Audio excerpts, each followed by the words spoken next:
A synaptic matrix model can be used to visualize the hypothesis that memory is stored as the strengths of synaptic connections in neural circuits.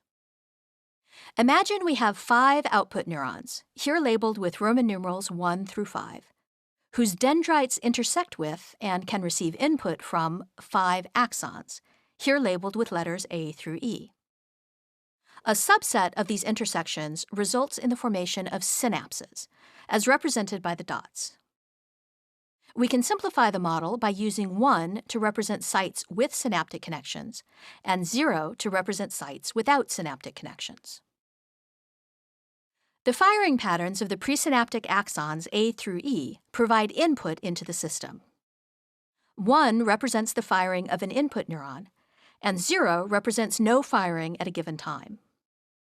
In this matrix, the firing threshold of each postsynaptic output neuron follows the integration rule that if 2 or more of its presynaptic partners are firing simultaneously, it will fire its own action potential.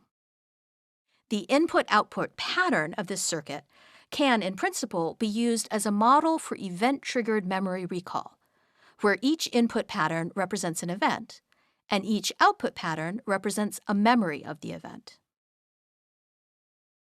This 5 by 5 matrix has 2 to the 5 times 5, or 2 to the 25th, or 30 million possible binary codes.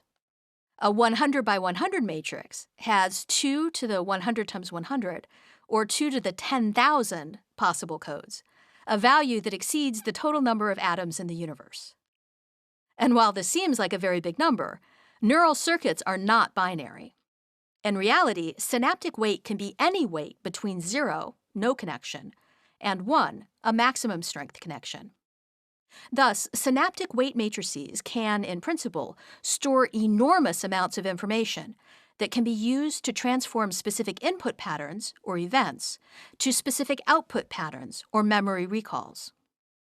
The value of synaptic weight matrices can also be adjusted by learning, which can produce different outputs in response to the same input. In the fruit fly, each odor-specific neuron activates a specific set of glomeruli. This information is relayed by a specific set of olfactory projection neurons that activate a specific set of higher-order mushroom body neurons. The information is then relayed through mushroom body axons to mushroom body output neurons. This, in effect, creates a synaptic matrix. As shown by experimentation, the matrix is influenced by learning through the action of modulatory neurons. An output neuron that responds to aversive stimuli will not be activated by a neutral odor. When the odor is paired with an electric shock, the modulatory neuron activated by the shock modulates the connections between the mushroom body neuron and the aversive mushroom body output neuron. After training, subsequent stimulation with the neutral odor alone will now activate this output neuron. Likewise, the pairing of food and odor will alter the synaptic matrix of an attractive output neuron, such that after training, a neutral odor will activate the attractive neuron.